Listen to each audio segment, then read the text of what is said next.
우리 누님 찬양대에 늘 하나님의 은혜와 축복이 가득하시기를 축원합니다. 할렐루야. 오늘 수요 저녁 예배에 참여하신 우리 성도님들을 축복합니다. 특별히 직장에서 일들을 마치시고 예배드리기 위해서 열심히 달려오신 우리 직장인분들, 남성분들, 여성분들, 우리 성도님들 환영하고 주님의 이름으로 축복합니다. 우리가 좀 먼저 축하할 일이 있습니다. 오늘 낮에 기사를 보니까 한교총 주최로 한국기독교 140주년 기념 한국교회 비전대회에서 우리 한국교회 수고하신 분들 15인을 선정을 했는데, 우리 담임 목사님께서 목회와 연합 부분에서 선정이 되셨습니다. 그래서 이제 수상을 받으시게 되는데, 우리 목사님 고생 많이 하셨습니다. 수고하셨습니다. 박수 한번 하시지요.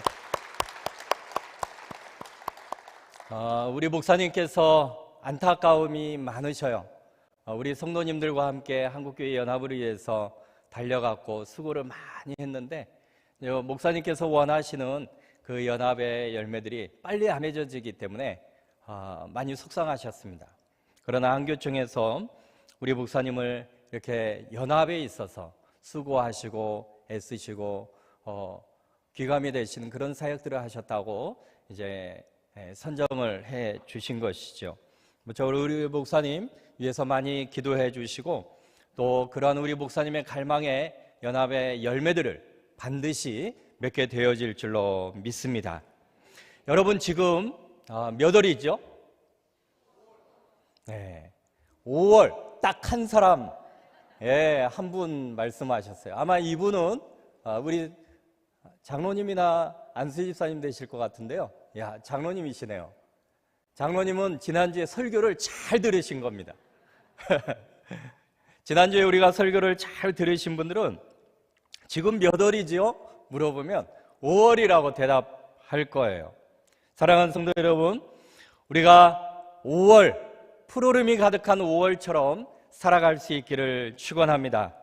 꿈이 있는 사람은 5월의 봄날처럼 생동감이 넘치고 역동적인 삶을 살아갈 수밖에 없지요. 본래 가졌던 여러분들의 꿈, 종이처럼 구겨가지고 어딘가에 숨겨놨다라고 하면 그 꿈에 구겨진 종이를 다시금 펼쳤으면 좋겠어요. 그리고 하얀 메모지에 옛날에 써놨던 그 여러분들의 꿈과 비전들 메모지에 써서 책꽂이에 꽂아놨다면 그 책꽂이에서 다시금 꺼내서 그 꿈과 비전을 위해서 다시금 기도하고 달려가는 은혜가 있기를 바랍니다. 저와 여러분들은 항상 하나님 앞에서 심장에 5월의 봄꽃이 활짝 피어나기를 주님의 이름으로 축원합니다. 오늘 말씀을 준비하고 보니까 주일 담임 목사님께서 전해주신 말씀과 맥락이 좀 비슷할 수도 있겠다 싶습니다. 주일에는 영양 돌솥밥을 드신 겁니다. 가을에 산에서 나는 밤, 그리고 은행 열매, 또 대추를 듬뿍 넣고 또 울금을 넣어서 노랗게 지어진 그 영양 돌솥밥 있잖아요.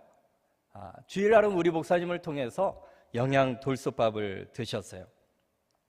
오늘은 편의점에서 하얀 햇반 하나 급하게 사가지고 드신다라고 생각하시고 하얀 햇반 빨리 드시면 됩니다. 그렇게 마음을 좀 편안하게 갖고 약간 겹쳐지는 부분들이 있다 할지라도 하나님의 은혜가 가득하기를 축원합니다. 오늘 본문 말씀은 사도 바울이 로마 감옥에서 빌립보 교회에 쓴 편지입니다. 여러분, 감옥에 있으면 기분이 좋을까요? 우울할까요? 어떻게 다녀오신 거는 아니죠? 당연히 우울하죠. 우리 사도 바울이 들어갔던 로마 감옥입니다. 이렇게 시커멓고, 저 로마 감옥은 지하 2층에 있어요. 그리고 조그만 공간이고 습기가 있고 또 빛이 하나도 들어오지 않는 그 감옥에 이제 이 사도 바울이 갇혀 있는 것이죠. 그리고 사도 바울은 기다리는 것이 순교의 날만을 기다리고 있는 것입니다. 그런 사도 바울은 빌립보 교회를 향하여서 내가 기뻐하고 기뻐한다, 그렇게 말하고 있어요. 우리 빌립보서 2장 17절로 18절에 있는 말씀 같이 읽어봅니다. 나는 기뻐하고 너희 무리와 함께 기뻐하리니 이와 같이 너희도 기뻐하고 나와 함께 기뻐하라. 사도 바울은 어떻게 감옥에 있는데도 거기에서조차도 기뻐할 수 있단 말입니까? 사도 바울은 그의 마음속에 위대한 비전이 있기 때문에 기뻐할 수밖에 없었던 것이에요. 오늘 하나님께서 오늘 본문 말씀을 통하여 우리에게 분명히 말씀해 주시는 한 가지 사실이 있습니다. 그것은 내가 너희에게 소원을 두었다라고 하는 말씀입니다. 다른 말로 말하면 하나님께서 우리에게 꿈과 비전을 주셨다는 것이죠. 우리 13절 말씀 같이 한번 읽어보십니다. 너희 안에서 행하시는 이는 하나님이시니 자기의 기쁘신 뜻을 위하여 너희에게 소원을 두고 행하게 하시나니. 아멘. 우리에게 소원을 주시되 하나님의 기쁘신 뜻을 위하여 소원을 주셨다 그랬어요. 이 소원이라고 하는 델로, 이것은 바라다, 의지를 발휘하다, 좋아하다, 기뻐하다 라고 하는 뜻이 있습니다. 그러므로 하나님의 그 기쁘신 뜻을 위하여 사모하고 갈급해하고 좋아하고 기뻐하는 마음과 그 의지를 우리에게 하나님께서 주셨다라고 하는 것이에요. 하나님 안에서 좋아하고 하고 싶은 꿈이 있다면 그것은 환경과 상관없이 하나님께서 우리에게 주시는 개인적인 소원이요 우리에게 주신 비전이 되는 줄로 믿습니다. 교회론적으로 말하면 교회는 하나님께서 어떻게 비전을 주시는가? 교회 목회를 하시는 우리 담임 목사님에게 하나님께서 감동을 주시고 우리 목사님께서 목회 가운데 무엇인가 하고 싶은 그 열망이 솟구쳐 오르는 것이 있어요. 그 중에 하나가 한국교회를 바라다 볼 때 한국교회의 연합입니다. 한국교회가 하나 되는 것이에요.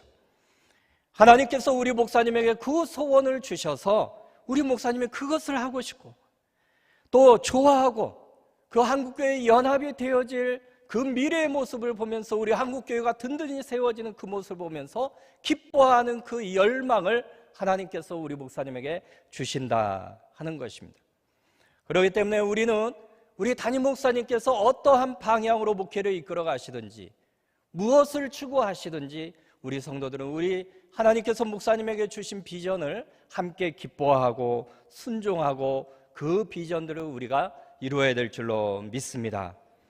하나님께서 소원을 주시는 것에서만 끝나는 것이 아니라 우리 안에서 그 소원을 이루도록 행해 주신다라고 하셨어요.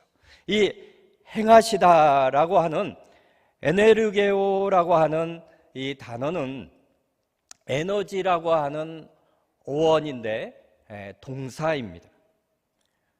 이 행하시다라고 하는 이 뜻은 능력 있게 일하다, 역동적으로 일하다, 강력하게 효과적으로 일하다라고 하는 뜻이 있어요.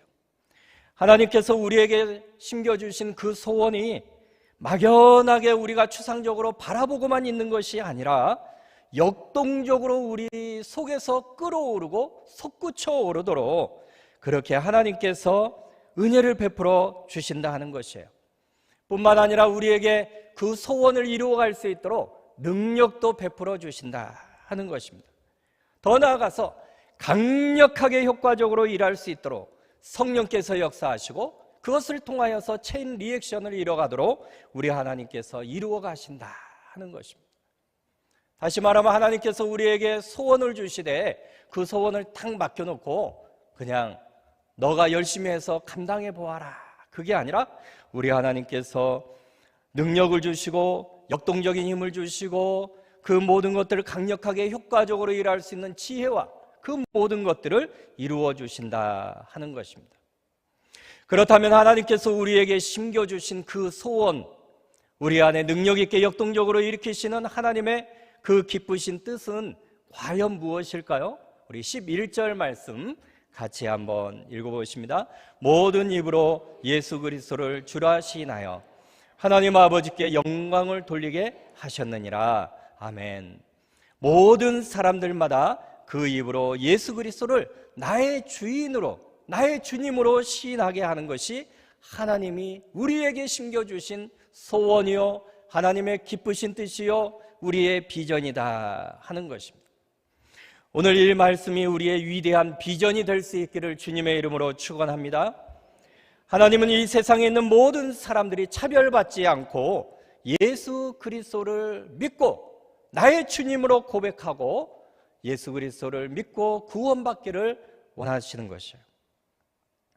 이 땅의 모든 사람이 입으로 예수 그리스도를 주인으로 고백하는 것, 또 주님을 믿는 것, 그것이 하나님의 위대한 뜻이며 하나님의 기뻐하시는 뜻이다라고 하는 것입니다. 이 말씀은요, 우리 하나님께서 이 세상을 창조하신 목적이기도 하고 구약시대 때나 신약시대 때 변함이 없는 하나님의 뜻입니다. 우리 창세기 1장 28절에 있는 말씀 같이 한번 읽어보십니다. 하나님이 그들에게 복을 주시며 하나님이 그들에게 이르시되 생육하고 번성하여 땅에 충만하라. 땅을 정복하라. 바다의 물고기와 하늘의 새와 땅에 움직이는 모든 생물을 다스리라 하시니라. 아멘.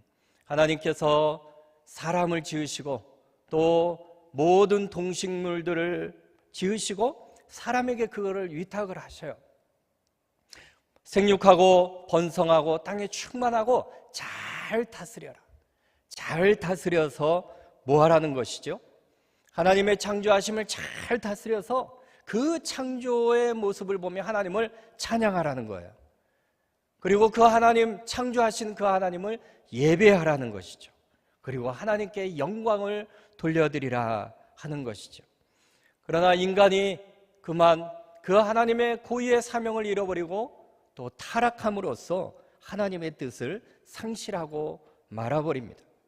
그럼에도 불구하고 하나님은 모든 사람들이 혀로 그 하나님을 고백하고 그 하나님을 찬양하고 믿도록 하시는 때가 분명히 온다라고 구약 성경에 약속하고 있어요. 우리 이사야 45장 23절 같이 한번 읽어보십니다. 내가 나를 두고 맹세하기를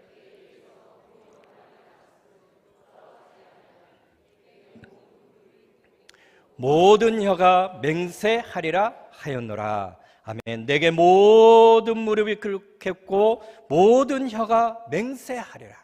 우리 로마서 14장 11절 말씀도 같이 한번 읽어보십니다. 기록되었을 때 주께서 이르시되 내가 살았노니 모든 무릎이 내게 꿇을 것이요 모든 혀가 하나님께 자백하리라 하였느니라. 아멘. 이사야 45장과 로마서 14장 구약과 신약에 같이 등장하는 말씀이 무엇이냐? 모든 혀가 맹세하고 모든 혀가 하나님께 자백하게 되어질 것이다.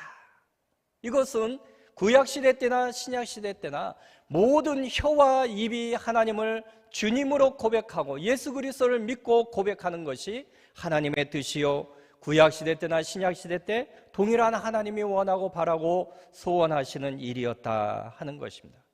사도 바울은 오늘 본문 말씀을 통하여서 우리가 어떤 소원과 비전을 가져야 할 것인가, 내가 원하는 비전과 내가 원하는 꿈을 꾸는 것이 아니라 궁극적으로 하나님께서 천지창조를 하시고 사람을 지으셨을 때 가지셨던 그 하나님의 기쁘신 뜻, 창조의 목적과 또 구약과 신약의 타락의 세계라고 할지라도 하나님께서 원하신 그 뜻은 변함이 없는데 그것이 무엇인가? 모든 입으로 예수 그리스도를 나의 주님으로 신하여 하나님 앞에 영광 돌리는 것이 하나님의 기쁘신 뜻이요 우리 모든 믿음의 성도들의 비전이 되어야 된다라고 가르쳐주고 있는 것이에요. 우리 11절 말씀 다시 한번 같이 읽어보십니다. 모든 입으로 예수 그리스도를 주라 시인하여 하나님 아버지께 영광을 돌리게 하였느니라. 아멘. 모든 입으로, 모든 혀로, 모든 입으로 하나님을 고백하는 것. 신약 이후에는 예수 그리스도를 나의 주님으로 고백하는 것이 우리 그리스도인들의 비전이 되어야 된다 하는 것입니다. 사도 바울은 지금 복음을 증거하다가 로마 감옥에 갇혀 있습니다. 그런데도 빌립보 교인들을 향하여서 빌립보 교회여, 너희들은 복음 증거하는 일을 쉬지 말고 오히려 모든 입들이 예수 그리스도를 주로 고백하고 믿도록 전도하여라라고 강조하고 있는 것이죠. 그 소원을 품고 계속 달려가기를 원하는 것입니다. 사도 바울이 복음 증거하다가 억울하게 감옥에 갇혔는데 사도 바울이 우려하거나 낙심하는 것이 아니라 자신의 위대한 비전이 무엇인가, 모든 세계의 입이 예수 그리스도를 나의 주님으로 고백하는 것이 하나님의 뜻이기 때문에, 그 비전이 사도 바울 속에 있기 때문에 바울은 감옥에 갇혔다 할지라도 우려하는 것이 아니라 기뻐하고 빌립보 교회를 향하여서 너희들도 나 때문에 슬퍼하는 것이 아니라 기뻐하며 복음의 길을 달려가라라고 말씀하고 있는 것입니다. 그래서 이 빌립보서는 기쁨의 서신이라고 그래요. 사도 바울이 감옥에서 빌립보 교회를 향하여서 복음을 위해서 수고하고 복음을 위해서 달려가고 너희들은 복음을 위해서 기뻐해라. 빌립보 교회가 그처럼 사명으로 살고 헌신적으로 살아갈 때 자신이 전제와 같이 드려지며 순교를 한다 할지라도 기쁨이 충만하다라고 이 사도 바울은 고백하고 있는 것이지요. 이처럼 하나님의 위대한 비전을 품고 있는 사람은 감옥에 갇혔다 할지라도 영적인 사명이 살아있기 때문에 5월의 인생을 살아가기 때문에 기뻐할 수밖에 없는 줄로 믿습니다. 사랑하는 성도 여러분, 우리 성도님들은 어떤 비전들을 가지고 있습니까? 사업을 하든지 직장을 다니든지 어떤 직종에 종사하든지 예수 그리스도의 복음을 전하는 일과 분명히 연결이 되어야 될 줄로 믿습니다. 저는 과거에 장사를 한번 해본 적이 있어요. 메밀묵 찹쌀떡 신학교 다닐 때 메밀묵 찹쌀떡 장사를 했어요. 유일한 장사입니다. 그런데 제가 10일 열흘을 장사를 했는데 70만 원 순수이익을 냈어요. 지금도 그렇게 팔기가 쉽지는 않은데 그때 당시에 등록금이 70만 원이었습니다. 그때 제가 알았어요. 야, 내가 신학생인데 장사하면서 전도를 해야지.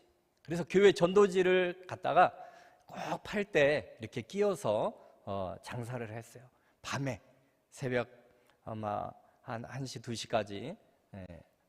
근데 이제 어느 지역에 딱 가서 소리를 하니까 학생 이리 오세요 그러는 거예요. 그래서 어떤 남자분이 나오셔서 이렇게 이제 사시는데 딱 보더니 제가 이제 다니던 교회가 평강교회였는데 그 평강교회 전도지가 있으니까 평강교회 다녀요? 저한테 그러는 거예요. 그래서 네, 그렇습니다. 저는 신학생입니다. 내가 평강교회 다니는데 우리 교회 집사님이셨는데 제가 알지 못했던 것이죠. 여러분, 이처럼 우리가 무엇을 하든지 예수 그리스도의 복음을 증거하는 일과 같이 연결시켜야 될 줄로 믿습니다. 저는 목사가 될 수 있는 가정의 배경이나 가능성이 하나도 없는 사람입니다. 저희 어머니는 불교를 믿다가 불교 사입이 남묘호랭교를 믿었어요. 저희 형제는 5남매인데 교회 다니는 사람은 한 명도 없었습니다.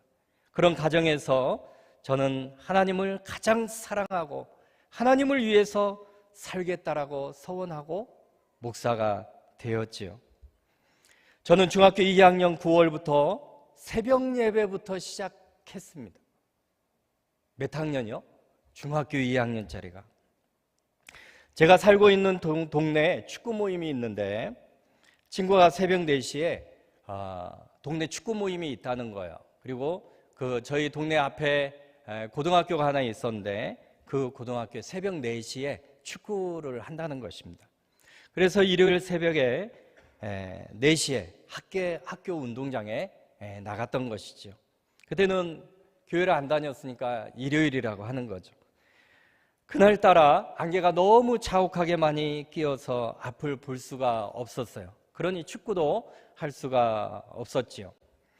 그리고 둘러보니까 사람들이 한 명도 없는 것입니다. 친구한테 물어봤어요. 야, 사람들은 어디 갔냐? 물어보니까 안개가 너무 많이 끼어가지고 다 교회 갔다는 거예요. 교회 예배 마치고 와가지고 이제 다시 모여서 축구를 하기로 했다라고. 듣고 보니까 좀 기분이 살짝 나쁘더라고요. 왜냐하면 나 나오라고 해놓고 그 친구도 교회 가자고도 안 하죠. 다른 사람들도 다 교회 가자고도 하지 않고 다 교회 본인들이 흩어져 가지고 가버린 거예요. 그래서 집에 들어갈까 어디로 갈까 새벽 4시에 방황하다가 그럼 나도 교회 가서 예배 드리고 그냥 교회나 좀 구경하고 이따가 축구를 해야 되겠다, 그렇게 생각을 했습니다. 그리고 교회를 갔어요. 그때 당시에 교회는 신발을 벗고 들어가는 교회였는데 마룻바닥으로 이렇게 되어 있습니다. 마룻바닥에 지금처럼 장의자가 이렇게 있는 거죠. 그래서 저는 교회를 다니지 않았고 예배를 어떻게 드려야 되는지도 몰랐기 때문에 저는 예배당 맨 뒤에 바닥에 무릎을 꿇고 쪼그리고 앉아서 예배를 드렸어요. 그게 저의 중학교 2학년 때 처음 예배 드리는 그 모습이었습니다. 제가 왜 장의자에 앉아도 되는데 왜 맨 뒤에 마룻바닥에 앉아서 무릎 꿇고 편안하게 앉아도 되잖아요. 누워서 예배 드려도 되고 예수님을 안 믿으니까. 근데 무릎 꿇고 마치 경건한 그 성자처럼 두 손을 모으고 무릎 꿇고 예배를 드리는 거예요. 왜 그랬냐면 저에게는 교회는 하나님이 계시는 곳이고 거룩한 곳이기 때문에 조심해야 된다. 그리고 하나님이 계시고 거룩한 곳이라고 하는 직관적 신전의식이 제 마음에 딱 들어온 것이에요.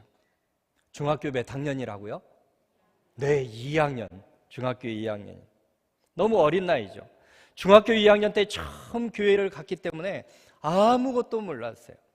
예배당 뒤에서 시간 때우려고 쪼그리고 앉아 있었는데 이상한 마음이 들어오는 것입니다. 하나님, 저는 죄인입니다. 하나님, 저는 죄인입니다. 중학교 몇 학년이라고요? 2학년. 어린 나이죠. 중학교 2학년짜리가 죄를 지었으면 얼마나 죄를 지었어요. 제가 그래도 인상이 죄인처럼 생기진 않았죠? 인상이 험하지는 않아요. 착하게 생겼잖아요. 그런데 하나님, 나는 죄인입니다. 하나님, 나는 죄인입니다. 이 마음이 계속 속에서 올라오고 입으로 고백되어지면서 눈물이 나는 거예요. 목사님이 죄에 대해서 설교하신 것도 아닌데 하나님, 나는 죄인입니다. 하나님, 나는 죄인입니다. 저의 가슴을 부둥켜 안고 두 손을 꽉 잡고 하나님, 나는 죄인입니다 고백하면서 얼마나 울었는지 몰라요. 그 새벽에 중학교 2학년짜리가 한 번도 교회 가보지 않았던 그 학생이 어린 나이에 그렇게 새벽 예배로 하나님 앞에 올려드리고 예배당 마룻바닥에서 소리도 못 내고 통성기도를 몰랐잖아요. 소리도 못 내고 하나님, 나는 죄인입니다 고백하면서 얼마나 울었는지 몰라요. 예배당 차가운 마룻바닥에 소리도 못 내고 회개하는 그 모습, 지금 생각하면 참 하나님의 은혜였던 것 같습니다. 축구는 이미 물 건너갔죠. 울면서 새벽 예배를 마치고 일어나니까 그날이 일요일이어서 9시에 교회에서 다시 예배가 있다고, 학생부 예배가 있다고 하더라고요. 그래서 교회를 갔어요. 교회를 가니까 그때 당시에 전도사님이 안 계셨습니다. 안 계시고 교육부서 부장님이 설교를 하셨는데 원복음을 전하는 것이었어요. 우리는 죄인인데 예수님이 우리의 죄를 용서하시려고 이 세상에 오셨습니다. 예수님이 우리 죄를 대신하여서 십자가에 못 박혀 죽으셨습니다. 예수님을 믿으면 죄를 용서받고 구원을 받습니다. 부장 집사님이 이 설교를 하시는 거예요, 그냥. 그래서 제가, 예수님 믿으면 내 죄가 다 용서받겠구나. 왜냐하면 새벽에 하나님, 나는 죄인입니다. 하나님 앞에서 독단자로 세워져서 죄의 고백을 했잖아요. 그래서 하나님, 이제는 내가 예수 그리스도 나의 구주로 믿고 제가 예수님을 위해서 살겠습니다. 새벽 예배 때 죄인처럼 고백을 했으니까 이제는 내가 예수님만 믿으면 되겠구나 하는 그 생각이 들어왔던 것이죠. 그때부터 저는 예수님을 잘 믿었습니다. 예배 드릴 때마다 나의 죄를 위하여서 십자가에 못 박혀 죽으신 주님, 나를 구원하신 예수님 감사합니다 하면서 얼마나 교회를 잘 다녔는지 몰라요. 누가 전도한 것도 아니고 예수님을 가르쳐 준 것도 아닌데 새벽에 하나님을 만나고 그날 9시에 예수님을 영접하게 되어진 것이죠. 저는 처음 신앙생활을 새벽 예배부터 시작했습니다. 자진해서 나간 것이죠. 그리고 부장님의 원복음의 말씀을 듣는데 그 말씀이 다 그냥 믿어지는 거예요. 예수님의 십자가의 내용도 의심 없이 그 주님이 나를 위해서 예수님이 죽으셨다라고 하니까 그 사실이 믿어지는 것이었습니다. 마치 스펀지가 물을 그냥 흡수하는 듯이 성경이 다 믿어지는 거예요. 지금 생각해 보니까 하나님께서 저에게 믿음의 은사를 주신 것 같아요. 신앙생활을 3개월쯤 하다 보니까 예수님이 내 죄를 용서하기 위해서 이 땅에 오셨는데, 그럼 나는 어떻게 그 예수님을 위해서 살 것인가? 예수님은 나를 위해서 십자가에 죽으셨는데 나는 주님을 위해서 어떻게 살아갈 것인가? 이 생각이 딱 들어오는 것입니다. 주일날 저녁 예배를 드리는데 말씀을 전하시는 담임 목사님이 너무 멋있어 보이는 거예요. 힘들고 어려운 성도들에게 소망의 예수님을 전하면서 축복해주고 격려해주고 말씀으로 용기를 주는 것입니다. 그 모습이 저에게는 얼마나 멋있어 보이는지 이렇게 기도했어요. 하나님, 저도 목사님이 되게 해주세요. 하나님, 목사님이 되고 싶습니다. 나를 위해서 죽으신 그 예수님을 전하면서 아직도 예수님 믿지 않는 사람들에게 복음을 전하면서 저도 살고 싶습니다. 저를 위해서 죽으신 주님을 위해서 그 주님을 전하면서 살고 싶습니다. 그렇게 기도를 했어요. 이제 와서 생각해 보니까 그것이 저의 아무것도 모르는 상태에서 소원 기도가 됐던 것이에요. 그때 이후로 저에게는 비전이 생겼습니다. 목사님이 되는 것이었습니다. 목사가 되는 것이 저의 꿈이었고 비전이었던 것이지요. 저의 어린 마음은 늘 행복했습니다. 예수님 때문에 마음에 항상 행복했고 마음이 기뻤고, 또 사춘기 시절을 질풍노도의 시기라고 하는데 그것을 모르고 행복하게 잘 지냈어요. 저의 친구들은 부모님들이 권사님이고 집사의 아들들인데 제가 목사님 되겠다라고 하고 나는 총신대 목사님이 되겠다고. 그러니까 총신대가 뭔지도 모르는데 뭐 총신대학교 신학교가 있다고 하니까 그러니까 어떤 형이 그러더라고요. 야, 용신아, 네가 총신대 목사님 되면 내 손가락에 장을 지진다. 그런데 제가 총신대 목사님 합동측 목사가 됐거든요. 아직 장을 지지지를 못했습니다. 한 번은 우리 어머니가 남묘호랭교교를 믿는데 한 집에 두 종교가 있으면 안 된다고 저를 얼마나 핍박을 했는지 몰라요. 교회도 못 나가게 하고요. 하루는 제가 교회 봉사부장이 되어서 겨울에 교회 청소를 하고 집에 갔는데 어머니가 하라는 공부는 안 하고 가지 말라는 교회는 간다고 저희 어머니가 저를 얼마나 두들겨 팼는지 몰라요. 저희 동네는 10가구 정도가 이렇게 모여서 살았는데 똑같은 집, 그 단독 연립주택이었습니다. 그래서 저 위에서 문을 쫙 열면 저 밑에 집까지 관통하는 그런 집들. 그러니까 집들이 이렇게 많이 몰려 있었어요. 근데 저희 어머니가 제가 교회 다닌다고 그 100가구 정도 모여있는 그 연립주택 그 지역에서 저희 어머니가 심하게 두들겨 팼어요. 저희 집이 맨 연립주택 위에 쪽에 있었는데 저희 어머니가 저의 머리끄댕이를 잡고 두들겨 패면서 그 집 제일 위에서부터 동네를 데리고 다니면서 우세를 하면서 저를 데리고 교회까지 간 거예요. 너 목사님한테 가자. 도대체 어떻게 된 게 교회만 다니고 공부는 안 하고, 공부도 했거든요. 근데 교회 간다고. 저는 저희 집 맨 위에서부터 맨 밑에까지 내려와서 교회까지 갔는데 얼마나 쪽팔렸는지 몰라요. 왜냐하면 교회 다니는 여자친구들이 다 봤잖아요. 두들겨 맞았지, 흑투성이가 됐지, 또 동네 형들이 다 보아서 제가 얼마나 창피했는지 몰라요. 그런데요, 겉으로는 창피한데 속으로는 마음이 왜 그렇게 웃음이 나오는지 몰라요. 엄마한테 맞아도 웃음이 나오고, 엄마한테 머리채 잡혀가지고 목사님한테 끌려가는데도 마음이 기쁘고, 예수님만 생각하면 마음이 너무너무 즐겁고 기쁜 거예요. 그래서 고난을 이겨가는 것 같습니다. 사도 바울이 로마 감옥에서도 기뻐했던 그 느낌을 조금은 알 것 같아요. 마침내 목사님의 사태 교회 앞에 갔어요. 우리 어머니께서 목사님께 놓고 하니까 목사님께서 이제 딱 보면 알잖아요. 용신이네. 왜 왔지? 그래서 목사님께서 저희 어머니를 맞이해서 들어오세요. 그래서 목사님 서재에 딱 갔는데, 저희 어머니가 목사님한테 가고자 할 때는 너무 화가 나가지고 가셨는데 막상 목사님 앞에 가니까 할 말이 없는 거죠. 그래서 우리 어머니는 용신이가 이렇게 교회만 늘 좋아하고 교회에서 산다고, 교회에서 도대체 어떻게 가르쳤는데 이렇게 사냐고. 목사님이 시켜서 제가 사는 건 아니었거든요. 하나님이 저에게 은혜를 주셨기 때문에. 이 한마디 하고 저희 어머니는 더 이상 말을 못했어요.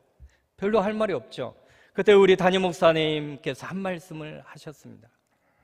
용신이는 훌륭한 사람이 될 거예요. 신앙생활도 잘하고 있습니다. 목사님께서 아들을 칭찬해 주시니까 우리 어머니 기분이 조금은 좋아지셨던 것 같아요. 그리고 할 말이 없으시니까 이제 우리 목사님께서 간절하게 축복 기도해 주시고 이제 어머니하고 제가 집으로 왔던 것이죠. 저희 어머니는 그 이후로 더 이상 두들겨 패지는 않았습니다. 하나님께서 어렸을 때부터 저에게 은혜를 주시고 하나님의 기쁘신 뜻을 위하여 제 안에 소원을 주셨어요. 목사가 되도록 저를 이끌어 주셨고 저를 붙들어 주시고 지금까지 인도해 주셔서 우리 담임 목사님의 사랑을 잊고 18년 동안 지금 이렇게 사역을 하고 있는 것입니다. 나의 주님, 나의 하나님을 위해서 살아가기로 소원한 저는 이제 결혼하기 전부터 다시 한 가지의 소원을 했습니다. 나를 위해서 죽으신 주님, 나의 주인 되신 그 주님, 하나님, 제가 결혼하면 저희들 이제 자녀를 낳으면 저의 아들은 모든 세대들마다 저희 아들이 목사가 되고 하나님은 저의 손주가 목사가 되고 저희 후손들은 모든 세대마다 목사가 배출되게 하여 주옵소서.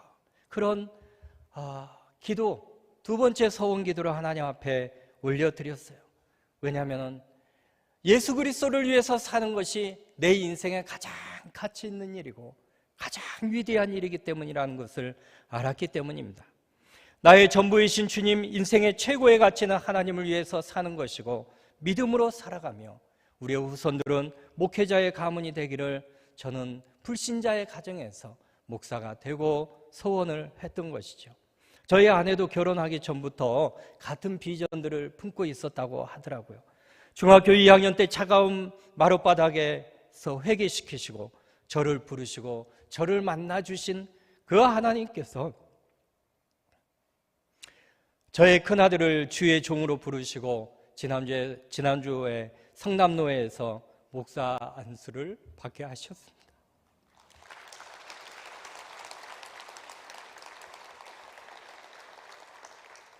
우리가 특별해서 목회자로 부름 받은 것도 아니고 능력이 있어서도 아니고 부족한데 불신자의 가정인데 예수 그리스도의 복음을 증거하는 것이 가장 위대하기 때문에 저는 오고 오는 세대들마다 우리의 후손이 목회자가 탄생되기를 원하는데 하나님 저의 기도를 들어주신 것이죠. 지난주에 또 이번 주에 우리 동료 목사님들과 우리 교육자분들이 우리 교구 성도님들이 많이 축하해 주셨어요. 저는 아들에게 목사가 되라고 강요한 적이 한 번도 없습니다. 저를 부르신 하나님께서 저희 아들도 콜링해 주셨고 소명을 주셨고 그 아들의 마음에도 소원을 주시고 하나님의 기쁘신 뜻을 위해서 모든 사람이 입으로 예수 그리스도를 시인하도록 그렇게 복음을 증거하라고 불러주셨던 것입니다. 우리 담임 목사님의 배려로 우리 교회에서 아빠와 아들이 3년 동안 사역도 같이 했고요. 지금은 분당 쪽에서 사역을 하고 있습니다. 둘째 아들은 어떻게 됐냐고 물어보고 싶으신 분이 계실 것 같아요. 예, 군대 갔습니다. 자기는 절대 목사가 안 된다고 손사래를 치면서 군대를 갔어요. 자기는 형처럼 할 수 없다고. 대신 자기는 40살이 되면 형을 위해서 교회를 하나 지어주겠다고 약속을 하고 군대 갔습니다. 이것도 위대한 비전이죠. 사랑하는 성도 여러분, 지난주에 우리 담임 목사님께서 10월에 5월을 산다, 우리의 심장을 뛰게 하는 이런 말씀의 제목을 우리에게 전해주셨습니다. 노벨 문학상을 받은 이 한강이라고 할지라도 이런 제목은 짓지를 못할 거예요. 이미 우리는 우리 목사님을 통하여서 꿈을 꿔야 하고 비전을 가져야 한다고 하는 말씀을 우리가 지난주에 들었습니다. 하나님께서는 저와 여러분들에게 이미 소원을 주신 줄로 믿습니다. 위대한 비전을 주신 줄로 믿습니다. 교회를 통해서도 우리에게 직분을 주셨잖아요. 그 직분을 통해서 우리가 교회를 세워가야 된다고 하는 사명을, 비전을 주셨지요. 우리 각자에게 재능을 주셨고 은사를 주셨습니다. 재물 얻을 능력도 주셨습니다. 하나님께서 주신 모든 그 능력을 예수 그리스도의 복음을 증거한 데 사용할 수 있기를 주님의 이름으로 축원합니다.